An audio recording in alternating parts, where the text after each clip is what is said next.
Assalomu alaykum. Hurmatli talabalar va tinglovchilar. Bugun o'zbek tilini o'qitish metodikasi fanidan o'zbek tili o'qitishning metodlari haqida gaplashamiz.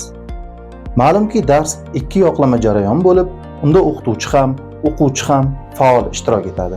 Shuning uchun o'qitish metodlarini tasnif qilishda nafaqat o'qituvchi faoliyati, balki o'quvchi faoliyati ham asos bo'lib xizmat qilmog'i lozim.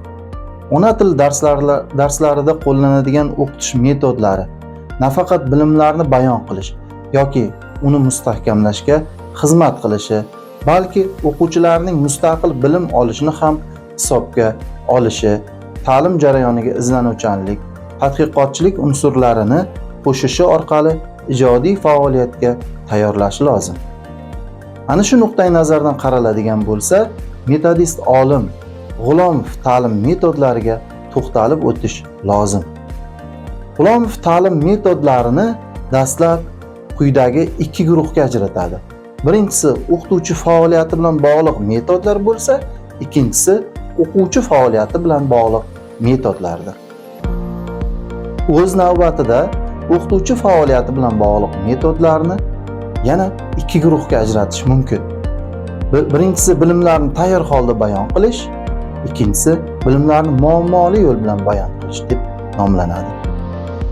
O'quvchi faoliyati bilan bog'liq metodlar esa qayta xotirlash, qisman izlanuvchanlik, izlashga asoslangan metodlarga bo'linadi. Endi mana shu metodlarga to'xtalib o'tsak. Bilimlarni tayyor holda bayon qilish metodi. Bu metod ona tili o'qitishdagi eng ko'p tarqalgan metodlardan biridir.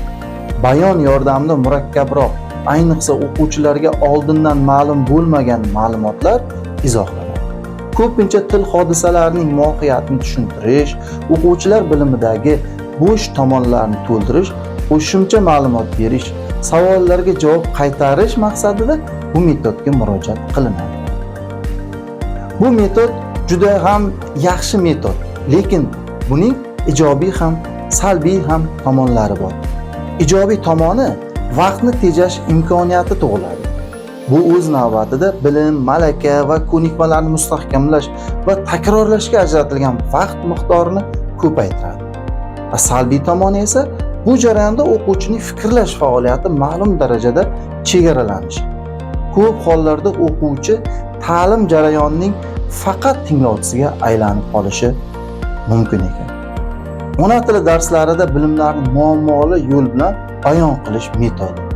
Bu ham o'qituvchi faoliyati bilan bog'liq metod bo'lib, o'quvchi til hodisalarini tayyor holda o'zlashtirmay, uni izlasa, ijodiy faoliyat ko'rsatsa, o'zlashtirish jarayoni ancha samarali bo'ladi. Muammoli ta'lim ana shunday izlanish va ijodiy faoliyat ko'rsatish uchun yaxshi imkoniyat yaratadi. Bu metod shaxs va uning ijtimoiy faolligini har tomonlama rivojlantirish vositasi sifatida xizmat qiladi. Muammoli vaziyat yaratishda sinf o'quvchilarining o'zlashtirish darajasi, til hodisalarini tushunishi va aqliy faoliyat usullaridan foydalanish kabilar ham hisobga olinadi. Agar sinf o'quvchilarining o'zlashtirish darajasi past bo'lsa, osonroq ijodiy amaliy topshiriqlardan foydalanishga to'g'ri keladi.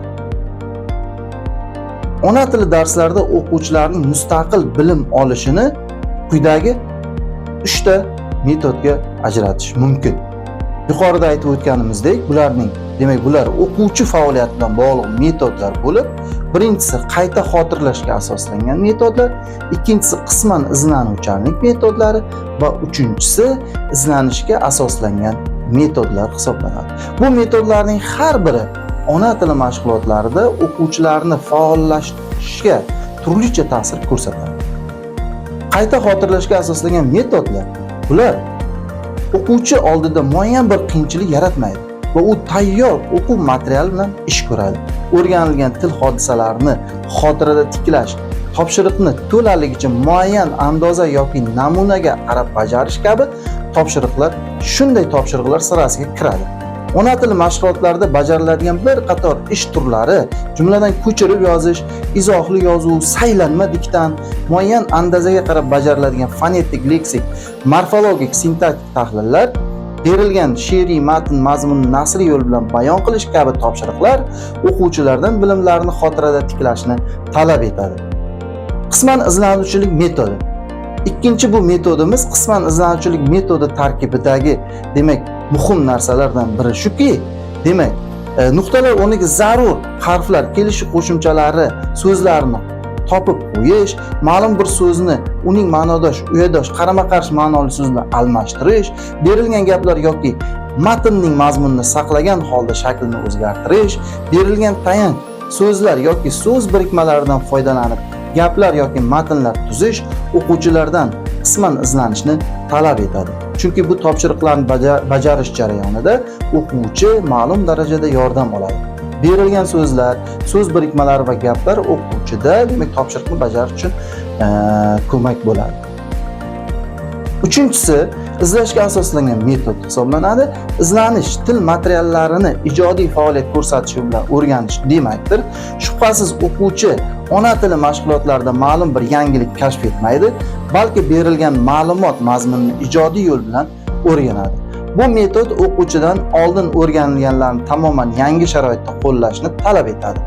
Ona tili mashg'ulotlarida yoziladigan insholar, o'qilgan badiiy asarga taqriz yozish, maqola yozish, ilmiy ma'ruzalar tayyorlash o'quvchini hech qanday andaza yoki tashqi yordam olmasdan bajariladigan asosiy ishlardir. Demak, ona tili mashg'ulotlarida o'quvchi faoliyati o'z-o'zidan faollashmaydi albatta. U birinchi navbatda o'qituvchi tomonidan to'g'ri tanlangan metod bilan bog'liq. To'g'ri tanlangan metod uni rivojlantirish vositasi bo'lib xizmat qiladi. Bugungi darsimiz mana shulardan iborat. E'tiboringiz uchun rahmat.